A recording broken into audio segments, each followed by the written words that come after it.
오늘 우리에게 주시는 하나님의 말씀은 에스겔 18장 1절에서 20절까지 말씀입니다. 저와 여러분들이 한 절씩 교독하고 마지막 절은 합독하도록 하겠습니다. 또 여호와의 말씀이 내게 임하여 이르시되 너희가 이스라엘 땅에 관한 속담에 이르기를 아버지가 신 포도를 먹었으므로 그의 아들의 이가 시다고 함은 어찌 됨이냐. 주 여호와의 말씀이니라. 내가 나의 삶을 두고 맹세하노니 너희가 이스라엘 가운데에서 다시는 이 속담을 쓰지 못하게 되리라. 모든 영혼이 다 내게 속한지라. 아버지의 영혼이 내게 속함같이 그의 아들의 영혼도 내게 속하였나니 범죄하는 그 영혼은 죽으리라.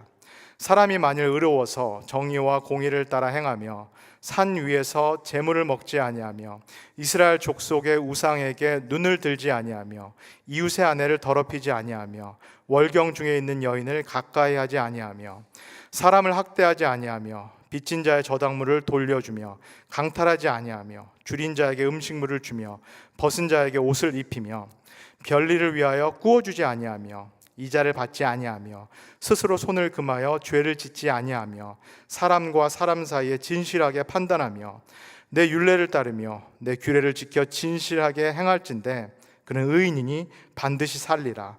주 여호와의 말씀이니라. 가령 그가 아들을 낳았다 하자 그 아들이 이 모든 선은 하나도 행하지 아니하고 이 죄악 중 하나를 범하여 강포하거나 살인하거나 산 위에서 재물을 먹거나 이웃의 아내를 더럽히거나 가난하고 궁핍한 자를 학대하거나 강탈하거나 빚진 자의 저당물을 돌려주지 아니하거나 우상에게 눈을 들거나 가증한 일을 행하거나 별리를 위하여 구워주거나 이자를 받거나 할진대 그가 살겠느냐? 결코 살지 못하리니 이 모든 가증한 일을 행하였은즉 반드시 죽을지라. 자기의 피가 자기에게로 돌아가리라. 또 가령 그가 아들을 낳았다 하자 그 아들이 그 아버지가 행한 모든 죄를 보고 두려워하여 그대로 행하지 아니하고 산 위에서 재물을 먹지도 아니하며 이스라엘 족속의 우상에게 눈을 들지도 아니하며 이웃의 아내를 더럽히지도 아니하며 사람을 학대하지도 아니하며 저당을 잡지도 아니하며 강탈하지도 아니하고 줄인 자에게 음식물을 주며 벗은 자에게 옷을 입히며 손을 금하여 가난한 자를 압제하지 아니하며 별리나 이자를 받지 아니하여 내 규례를 지키며 내 율례를 행할진대 이 사람은 그의 아버지의 죄악으로 죽지 아니하고 반드시 살겠고 그의 아버지는 심히 포악하여 그 동족을 강탈하고 백성들 중에서 선을 행하지 아니하였으므로 그는 그의 죄악으로 죽으리라. 그런데 너희는 이르기를 아들이 어찌 아버지의 죄를 담당하지 아니하겠느냐 하는도다. 아들이 정의와 공의를 행하며 내 모든 율례를 지켜 행하였으면 그는 반드시 살려니와 범죄하는 그 영혼은 죽을지라. 아들은 아버지의 죄악을 담당하지 아니할 것이요 아버지는 아들의 죄악을 담당하지 아니하리니 의인의 공의도 자기에게로 돌아가고 악인의 악도 자기에게로 돌아가리라. 아멘. 안녕하세요. 토요 아침 예배에 나오신 모든 분들을 주님의 이름으로 환영합니다. 오늘도 제가 중요한 질문을 하나 드리면서 제 설교를 시작하도록 하겠습니다. 우리 성도님들은 성도님들의 신앙생활에서 교리 그리고 신학이 얼마나 중요하다라고 그렇게 생각을 하시는지요? 먼저 교리 또는 신학이라는 그 단어를 들으면은 어떤 느낌이 먼저 드시는지요? 딱딱하다, 몸이 건조하다, 이론적이다, 나하고 별로 상관이 없다, 이런 생각이 드시는지요? 아니면 반대로 교리와 신학이 우리의 신학에서, 우리의 신앙생활에서, 또 우리의 교회 생활에서 특별히 하나님과의 관계에 있어서 매우 중요하다, 그렇게 생각이 드시는지요? 물론 제 개인적이고 지극히 주관적인 생각이지만은 저는 한국교회가 겪고 있는 여러 가지 어려움들, 그리고 이민교회가 겪고 있는 여러 가지 어려움들 중에 하나가 바로 우리가 교리에 약하다, 신학에 약하다입니다. 한국 교회 안에서 교리 교육이 실종된 지가 오래됐고 한국 교회 안에서 신학을 가르치는 일이 실종된 것도 오래되어 있습니다. 예배를 많이 드리고 찬양 집회라든가 우리가 하나님을 경험하고 감정적으로 체험하는 그런 기회들은 많은데 중요한 교리라든가 신학을 배울 수 있는 그런 기회는 교회에서 많이 상실되어 있습니다. 우리가 열정이 있고 뜨거움이 있는데 중요한 것은 무엇을 믿느냐, 우리의 믿음이 어느 방향으로 나아가고 있느냐 하는 것입니다. 만약에 이 나침반과 같은 교리와 신학이 없어진다라면은, 그렇다면 이런 위험성이 있습니다. 우리의 신앙이 맹목적이 되기 쉽습니다. 그냥 덮어놓고 믿는 그런 신앙이 되기 쉽습니다. 이렇게 오래 지속된다라면은 맹목적인 신앙이 독단적인 신앙이 될 수 있고, 이 독단적인 신앙이 독선적인 신앙이 될 수 있습니다. 내 신앙만 옳고 다른 사람의 신앙은 틀리다라고 하는 이 독선적인 신앙이 될 수 있습니다. 이런 신앙의 양태를 가리켜서 저는 묻지마 신앙 이렇게 표현을 합니다. 묻지도 따지지도 말고 덮어놓고 믿자라는 그런 신앙입니다. 이미 내가 신앙을 정했기 때문에 더 이상 들을 필요도 없고 배울 필요도 없다라고 생각하는 그런 나의 신앙. 그래서 사실 나의 개인적인 신앙일 뿐 다른 사람과 소통이 안 되는 그런 신앙. 교회 안에서 다른 지체들과도 내 신앙이 소통, 교류가 안 되고, 더 나아가서 믿지 않는 사람들하고, 믿지 않는 그리스도인들에게는 내 신앙이 전혀 통하지 않는 그런 고립된 신앙을 우리가 갖게 될 수 있습니다. 그렇다면 내 신앙이 이렇게 묻지마 신앙이 되지 않기 위해서 우리가 할 수 있는 일이 무엇이 있을까요? 나의 좁은 사적인 신앙에서 벗어나서 이 2000년이 넘는 보편교회가 지금까지 무엇을 가르쳐 왔는가? 2000년이 넘는 역사를 갖고 있는 교회라는 공동체가 지금까지 무엇을 가르쳐 왔고 무엇을 신앙하고 있는가? 그것을 정확히 알고 그리고 정확히 깨닫는 것이 매우 중요합니다. 그래서 우리가 생각하는 것 이상으로 교리라는 것, 이 믿음의 내용이라는 이 교리라는 것, 그리고 신학이라는 것은 매우 중요합니다. 우리에게 있어서 가장 오해되고 있고 왜곡되어 있고 그리고 잘못 알고 있는 그런 교리 하나를 제가 예로 들어보겠습니다. 예정론입니다. 이중 예정론입니다. 우리 성도님들은 이 예정론, 이중 예정론이라는 그런 단어를 들으시면, 이 교리를 들으시면은 어떤 것이 먼저 떠오르시나요? 하나님께서 태초에 천지를 창조하시기도 이전에, 여러분과 저를 창조하시기도 이전에 어떤 사람은 영생으로, 어떤 사람은 구원으로 이미 예정하셨고, 어떤 사람은 이미 영벌로 예정하셨다라는 것, 이것이 우리가 대중적으로 그리고 일반적으로 알고 있는 예정론 또는 이중 예정론입니다. 제가 질문을 한번 드려보겠습니다. 이렇게 대중적인 예정론, 이중 예정론이 숙명론하고 뭐가 다른가요? 모든 것이 운명 지어졌다라는 이 대중적인 예정론이 우리가 세상에서 말하는 운명주의, 숙명주의와 어떤 차이가 있나요? 조금 더 직접적으로 표현해 보면은, 이런 대중적인 예정론이 나의 오늘의 운세 그리고 나의 사주팔자하고 뭐가 다른가요?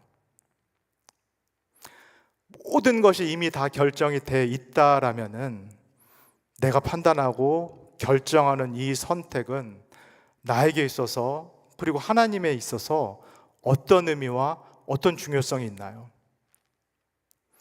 하나님께서 분명히 나에게 지정의를 주셨는데, 이 지정의를 사용하라라고 말씀하셨는데, 그래서 이것을 가지고 판단하고 결정하고 선택하라라고 말씀하셨는데, 그러나 모든 것이 예정돼 있고 운명 지어졌다, 숙명 지어졌다라고 한다면은 우리의 선택, 우리의 결정이 과연 어떤 의미가 있을까요?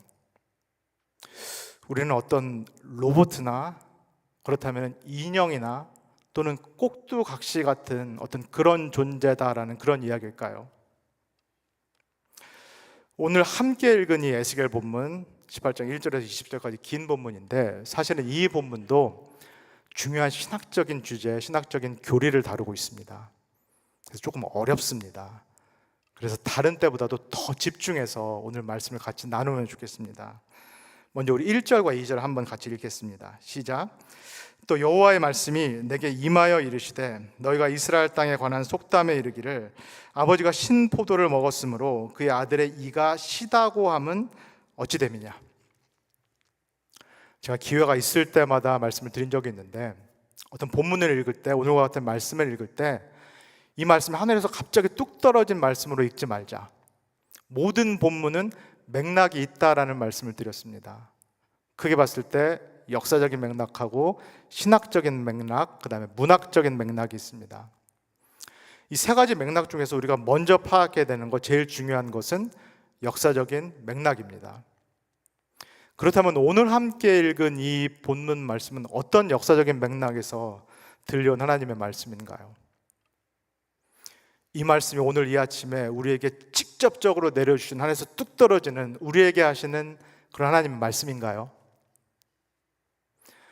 이 말씀은 기원전 대략 590년경 바벨론의 포로로 끌려가 있는 이 이스라엘 공동체에게 하나님께서 에스겔을 통해서 하신 그런 말씀입니다. 우리가 1차 청중이 아니라 사실은 에스겔 포로 공동체가 그 당시에 이 말씀을 듣고 있는 1차 청중입니다. 그 포로 공동체에 우리가 같이 읽었듯이 이러한 속담, 이런 유행어가 지금 퍼지고 있다는 것입니다. 아버지가 이 신포도를 먹었는데 누구의 이빨이 시리다? 아들의 이빨이 시리다라는 이 속담이 지금 돌고 있다는 겁니다.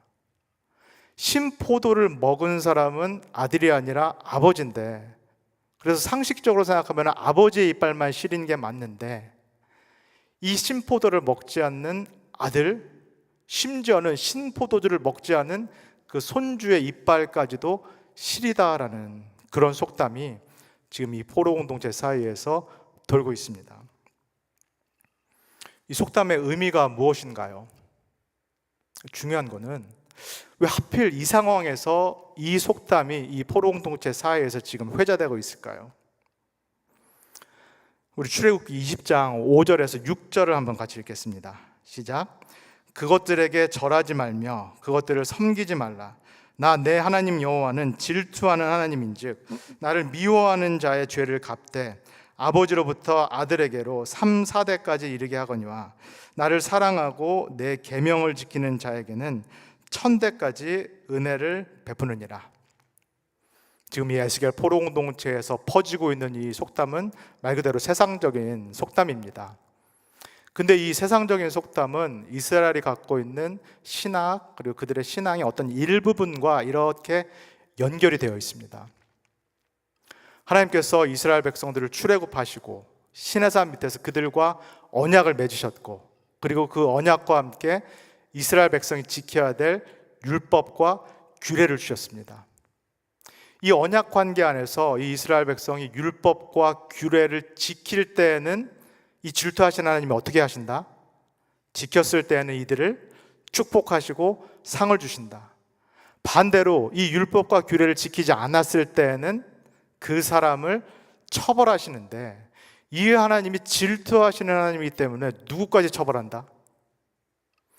범죄한 당사자뿐만 아니라 그 밑에 2대, 3대, 4대까지 범죄한 당사자가 있는데 그 아들, 손주, 그리고 심지어는 증손주까지 심판한다라는 것이 출애굽기에 써 있습니다. 한번 우리가 생각해 보면 좋겠습니다. 이 출애굽기의 내용과 연관되어 있는 것 같은 이 속담, 아버지가 사실은 신포도를 먹었는데, 포도 열매를 먹었는데 먹지 않은 아들의 이빨이 시리다. 이 속담이 왜 하필 지금 여기서 이 590년경 이 바벨론 그발강가에 잡혀와 있는 이 포로 공동체 안에서 회자가 되고 있을까요? 그 이유가 무엇일까요? 우리가 이 시기 역사적인 상황을 생각해 보고 이 포로 공동체의 그 심리를 이해한다면 충분히 알 수 있습니다. 지금 우리가 이 포로로 끌려온 이 상황 자체가 억울하다. 우리가 예루살렘에서 잡혀와서 지금 포로 생활하는 이 상황 자체가 너무 억울하다. 그리고 우리에게 이런 처벌, 이런 심판을 내리시는 하나님은 불공평하다. 이런 심리가 이 에스겔 포로 공동체에 있기 때문에 그들이 알고 있었던 이 속담이 다시 회자되기 시작합니다. 무슨 얘기인가요? 지금 당신들이 자신들이 이 심판을 당하는 이유가 누구 때문이다라는 얘기인가요? 우리 때문이 아니라, 나 때문이 아니라 누구 죄 때문에 내가 심판을 당한다는 얘기인가요? 우리의 전 세대, 우리의 부모 세대 때문에, 우리의 전 세대가 첩첩히 쌓아온 그 죄악 때문에 내가 덩달아서 지금 도매급으로 심판을 당하고 있다. 죄를 심각하게 지은 세대는 우리 전 세대인데 그 대가, 그 결과를 우리가 지금 포로로 잡혀와서 여기서 치르고 있다. 이건 너무 억울하다. 그리고 이렇게 대하시는 하나님은 불공정한 하나님이다. 이건 불공평한 하나님이다. 이 생각이 지금 포로 공동체 안에 퍼지고 있는 것입니다. 이렇게 억울하다, 불공평하다라고 주장하는 이 이스라엘과 하나님이 이제 신학 논쟁을 시작하십니다. 3절과 4절입니다. 같이 읽겠습니다. 시작. 주 여호와의 말씀이니라. 내가 나의 삶을 두고 맹세하노니 너희가 이스라엘 가운데에서 다시는 이 속담을 쓰지 못하게 되리라. 모든 영혼이 다 내게 속한지라. 아버지의 영혼이 내게 속함같이 그의 아들의 영혼도 내게 속하였나니 범죄하는 그 영혼은 죽으리라. 우리 성도님들은 전문 신학자들과 신학 토론을 해보신 경험이 있으신지 모르겠습니다. 전문 신학자들은 상당히 오랫동안 신학 논쟁을 하도록 훈련을 받았습니다. 이 전문 신학자들은 큰 그림을 보는 것도 익숙하지만은 무엇보다도 디테일에 매우 강합니다. 자료라든가 사료를 상당히 비판적으로 보고 그걸 논리적으로 분석하는 데 있어서 오랫동안 훈련을 받은 사람들이 이 전문 신학자들입니다.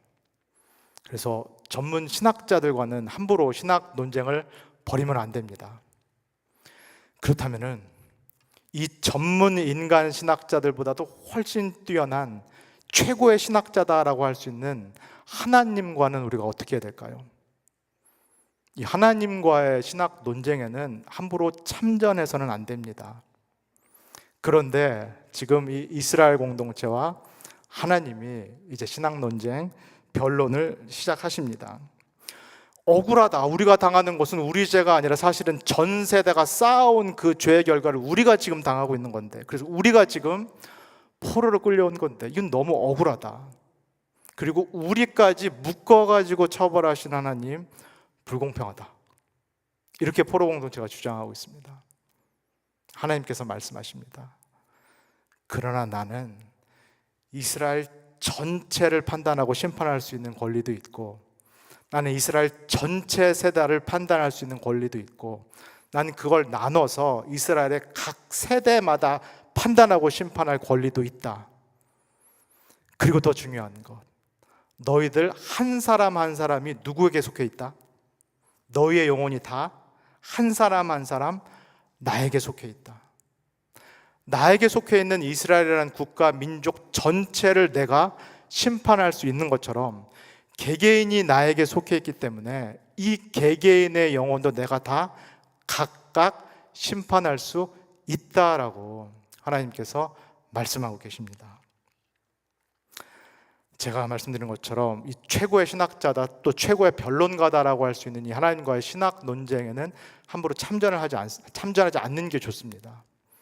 왜 그러냐면은 하나님이 변론을 시작하시면은 중간에 이렇게 흐지부지 끝내시는 경우가 없습니다. 하나님 반드시 끝까지 몰고 가셔서 결론을 내십니다. 계속 하나님의 변론이 이어집니다. 5절과 6절입니다. 같이 읽겠습니다. 시작. 사람이 만일 의로워서 정의와 공의를 따라 행하며 산 위에서 재물을 먹지 아니하며 이스라엘 족속의 우상에게 눈을 들지 아니하며 이웃의 아내를 더럽히지 아니하며 월경 중에 있는 여인을 가까이 하지 아니하며. 하나님과 토론하고 변론을 할 때 이 지점이 제일 주의해야 될 지점입니다. 이 지점이 우리가 방심하기 쉬운데 이 지점이 가장 위험한 지점입니다. 하나님께서 변론을 하시다가 이렇게 하시는 경우가 있습니다. 하나님은 어떤 가정 상황을 만드십니다. 어떤 가정 인물을 이렇게 설정하시면서 하나님께서 변론을 이끌어 가시는 경우가 있습니다. 하나님이 왜 가정 상황 그리고 가정 인물을 만들어서 변론을 하실까요? 그 의도가, 하나님의 숨은 의도가 무엇일까요? 우리로 하여금 긴장을 풀게 하고, 우리로 하여금 무장 해제하고, 이거는 가정 상황이니까 내 얘기가 아니겠지, 이거는 가정 인물이니까는 나랑 상관이 없겠지, 이렇게 우리로 하여금 편안하게 듣게 만드는, 이것이 하나님께서 가정 상황, 가정 인물을 설정하시는 이유입니다. 그러다가 결국은 막판에 하나님께서 우리의 약점, 우리의 패부, 우리의 급소를 발견하시고 결국 거기를 푹 찌르시게 됩니다. 이런 가정 상황이 있다라고 하나님께서 말씀을 하고 계십니다. 이런 겁니다. 실제가 아니다, 이런 상황이 있다라고 쳐보자, 이런 사람이 있다라고 쳐보자.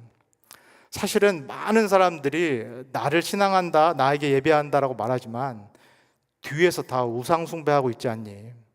많은 사람들이 나도 믿고 나도 사랑하고 사실은 다른 우상들도, 다른 것들도 같이 추구하고 있지 않니? 이게 일반적인데, 그렇지 않은 한 사람이 있다라고 쳐보자. 그런 사람이 있다라고 가정해보자. 이 사람은 나하고 또 올바른 관계, 내가 원하는 그런 관계를 잘 맺고 있고, 더 중요한 것은 이 사람은 내가 원하는 이 이웃과의 관계도 너무 잘 맺고 있다. 모든 이웃을 공의롭고 정의롭게 대한다. 특별히 사회적인 약자들, 고아라든가 미망인이라든가 나그네들, 이 사람들에게 너무 잘 대해준다. 이 사람들은 자신에게 뭘 돌려줄 것이 하나도 없는 사람인데, 뭘 베풀어봤자 줄 것도 없는 사람인데, 이런 사람들도 이 사람은 신기하게 공의롭고 정의롭고 그리고 자비롭게 대한다. 이런 사람이야말로 의로운 사람 아니겠니?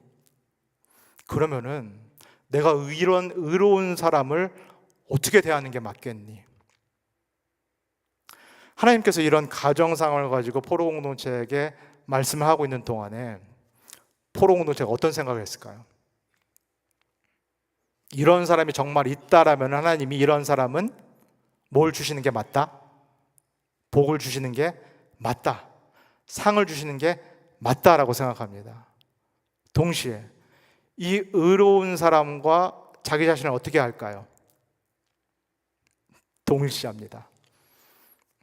내가 그렇지, 나도 이러한 의로운 사람이지, 내가 복받을 만하지, 나도 하나님께 좋은 평가를 받을 만하지. 이 이야기를 들으면서 자연스럽게 이 포로 공동체도 이 가정적인 인물과 자신을 동일시하게 됩니다. 이렇게 되면은 벌써 걸려든 겁니다. 이렇게 되면은 벌써 이 최고의 변론가, 토론가인 하나님께 이 포로 공동체는 무의식 중에 이미 걸려든 겁니다. 하나님이 두 번째 가정상을 말씀하십니다. 10절과 11절입니다. 같이 읽겠습니다. 시작. 가령 그가 아들을 낳았다 하자.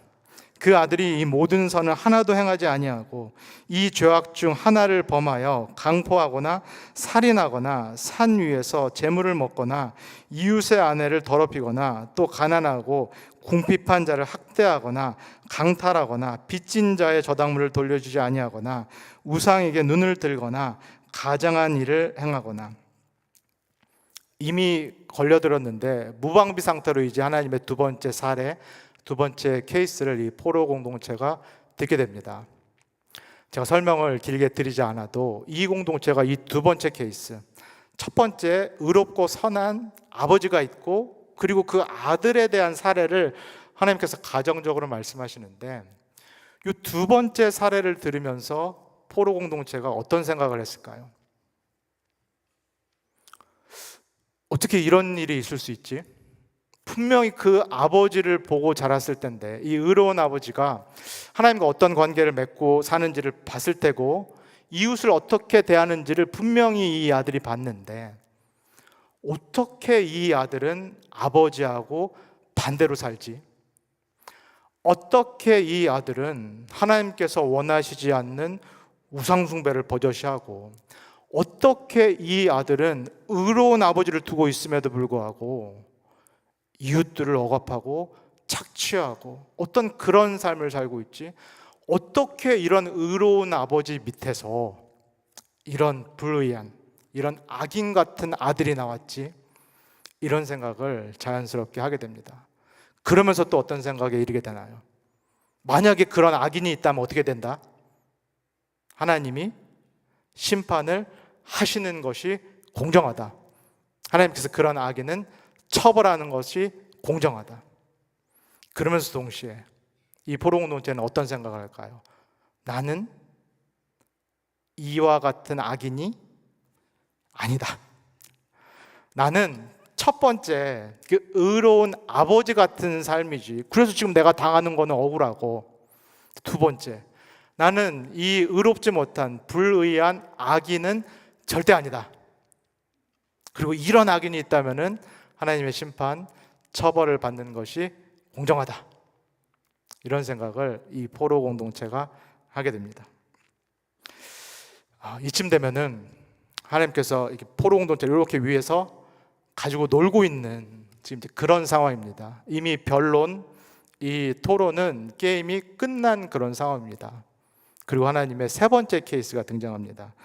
우리 14절에서 15절까지를 한번 읽겠습니다. 시작. 또 가령 그가 아들을 낳았다 하자. 그 아들이 그 아버지가 행한 모든 죄를 보고 두려워하여 그대로 행하지 아니하고 산 위에서 재물도 먹지도 아니하며 이스라엘 족속의 우상에게 눈을 들지도 아니하며 이웃의 아내를 더럽히지도 아니하며.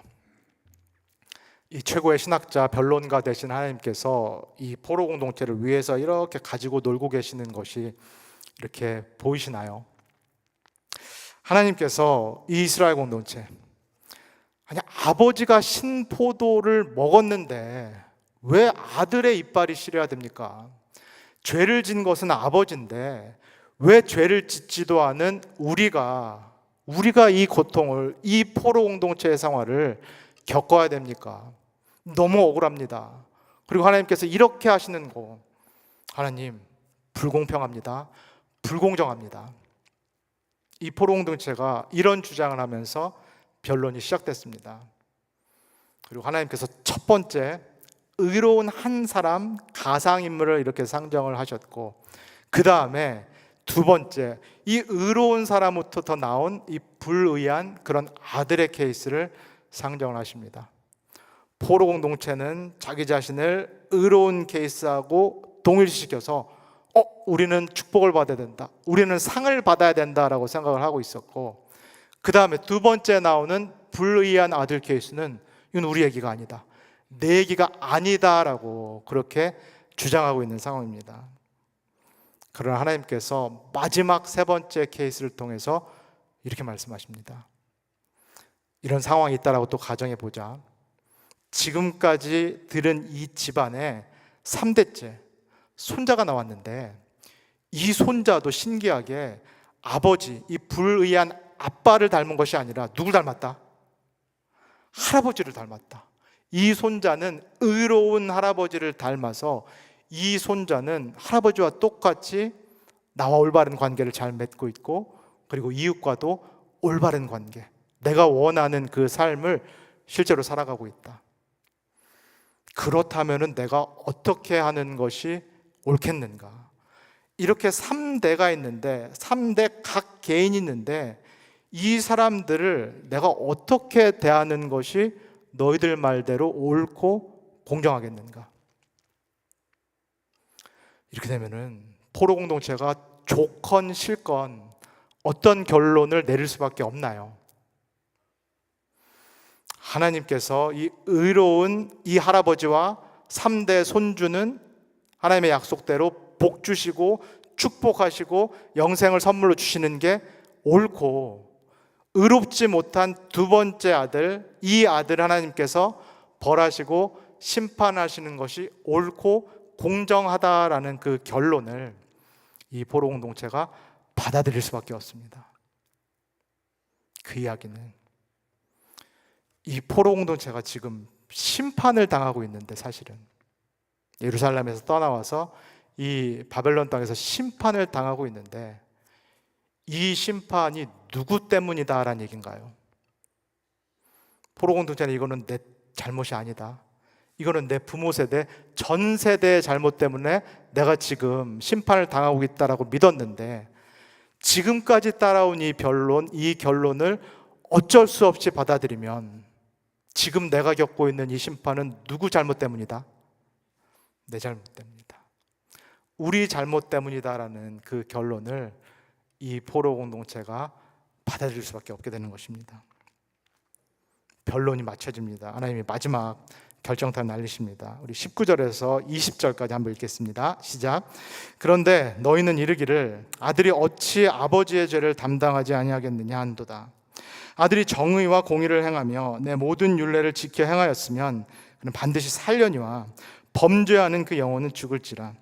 아들은 아버지의 죄악을 담당하지 않을 것이요 아버지는 아들의 죄악을 담당하지 아니하리니 의인의 공의도 자기에게로 돌아가고 악인의 악도 자기에게로 돌아가리라. 오늘 함께 읽은 이 에스겔 18장 하나님의 변론의 내용은 제가 서두에서 말씀드렸던 그 중요한 교리, 예정론과 연결이 되어 있습니다. 다시 한번 제가 질문을 드려보도록 하겠습니다.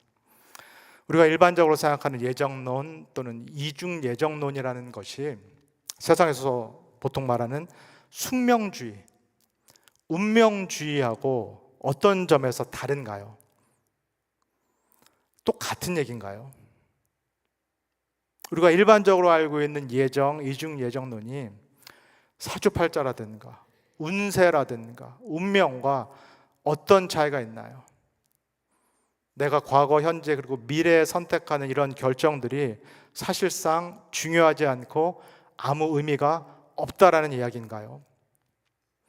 하나님께서 우리에게 지정의를 주셨지만 사실은 모든 것이 예정되어 있고 모든 것이 결정되어 있기 때문에 내가 지정의를 사용해서 판단하고 결정하는 모든 것들이 사실은 무의미하다, 이것마저도 다 예정되어 있다, 이렇게 봐야 될까요?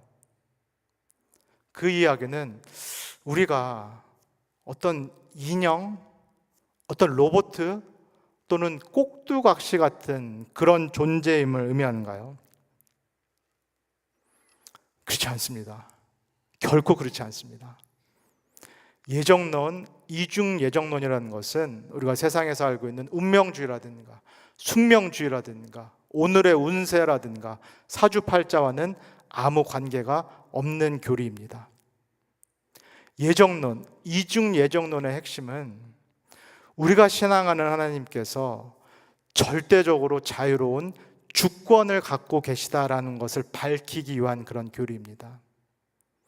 우리가 신앙하는 하나님은 이스라엘이라는 한 나라 전체를 판단하시고 심판하실 수 있는 주권을 갖고 계신 하나님, 이스라엘 전체를 각 세대마다 나눠서 심판하실 수 있는, 의로운 세대는 축복하실 수 있고 불의한 세대는 그에 따라서 심판하실 수 있는 절대적으로 자유롭고 절대적인 주권을 갖고 계신 그런 하나님이라는 것. 그리고 마찬가지로 이 하나님께 속해 있는 우리 각자 한 영혼 한 영혼도 하나님께서 판단하시고 심판하실 수 있는 그런 절대적인 자유 그리고 절대적인 주권을 갖고 계시다라는 것이 원래 예정론 그리고 원래 이중 예정론이 갖고 있는 가장 중요한 의미입니다. 하나님은 아버지가 또는 할아버지가 신포도를 먹었는데 이 아들 손주의 이빨이 시리다라는 이 세속적인 속담에 매여 계신 분도 아니고, 할아버지가 범죄한 것을 그 손주가 당해야 된다라는 소위 말하는 연좌죄 같은 그런 법률에도 매여 계신 분이 아니라는 사실입니다. 이 하나님은 어떤 법에 매여 계신 분이 아니라 정말로 자유롭게, 그리고 우리가 변론할 수 없을 정도로 절대적인 주권을 가지고 각 영혼, 이스라엘의 한 세대, 이스라엘 전체, 더 나아가서 세계 전체를 판단하시고 심판하실 수 있는 만왕의 왕이시요 만주의 주라는 그런 말씀입니다. 이스라엘 공동체, 그리고 이 공동체에 속한 한 개인 개인이 이 하나님께 속해 있기 때문에 이 한 개인 개인이 어떤 선택을 하는가, 어떤 삶을 사는가에 따라서 하나님은 이 개인을 판단하십니다. 그 이야기는 우리가 오렌지 가나안 교회라는 이 교회 공동체에 속해 있지만, 우리 오렌지 가나안 교회라는 교회 공동체도 하나님께서 판단하시고 심판하시지만, 우리 오렌지 교회 공동체 안에 있는 우리 한 사람 한 사람 각자도 다 개인적으로 하나님께 속해 있기 때문에 하나님께서 우리의 삶을 감찰하시고 판단하시고 심판하실 수 있는 그런 자유, 그런 권리가 있다라는 얘기입니다. 교회 공동체에 속해 있다라는 것이 나에게 무엇을 보장해 주는 것이 아니라, 내가 하나님과 1대1 관계를 맺고 있기 때문에 내가 이 하나님과의 관계에서 어떤 선택을 내리느냐, 어떤 삶을 내리느냐, 그리고 내가 하나님께서 원하시는 이 이웃과의 관계에서 어떤 삶을 사느냐가 우리의 미래를 결정한다는 얘기입니다. 하나님과 맺고 있는 이 수직적인 관계에서는 내가 하나님께 절대적인 신뢰, 절대적인 순종, 절대적인 사랑을 드려야 되고, 이게 하나님께서 우리에게 원하시는 올바른 관계고, 하나님께서 이 수평적인 관계, 이웃과의 관계에서 원하시는 것은 내 이웃을 누구와 같이 사랑하라? 내 자신과 같이, 내 몸과 같이 사랑하라. 내가 대접을 받고 싶은 그 마음을 가지고 다른 사람을 똑같이 대접하라. 그것이 하나님께서 우리에게 원하시는 이 수평적인 관계인 것입니다. 마지막으로 신명기 30장 19절에서 20절까지를 읽겠습니다. 시작. 내가 오늘 하늘과 땅을 불러 너희에게 증거를 삼노라. 내가 생명과 사망과 복과 저주를 내 앞에 두었은즉 너와 내 자손이 살기 위하여 생명을 택하고 내 하나님 여호와를 사랑하고 그의 말씀을 청종하며 또 그를 의지하라. 그는 내 생명이시요 내 장수이시니 여호와께서 내 조상 아브라함과 이삭과 야곱에게 주리라라고 맹세하신 땅에 내가 거주하리라. 순간에 우리의 선택이 10년을 좌우하고 평생을 좌우하고 영원을 좌우합니다. 나의 선택이, 나의 오늘의 선택이 내가 하나님과 함께 오늘 거하는, 함께 사는 그 생명의 길을 선택할 수도 있고, 나의 오늘의 선택이 하나님과 멀리 떠나는, 하나님이 원하시지 않는 그런 삶을 사는 죽음의 길을 선택할 수도 있습니다. 오늘 이 에스겔 말씀을 우리가 깊이 생각하면서 하나님께서 나에게 사용하라고 주신 이 지정의, 우리의 전인을 사용하여서 하나님께서 원하시는 생명의 길을 선택하실 수 있는, 하나님과의 올바른 수직적인 관계, 그리고 이웃과의 이 올바른 수평적인 관계, 이 생명의 길을 선택할 수 있는 우리 모두가 되기를 주님의 이름으로 간절히 소원합니다. 다시 기도하겠습니다. 사랑해 주님 감사합니다.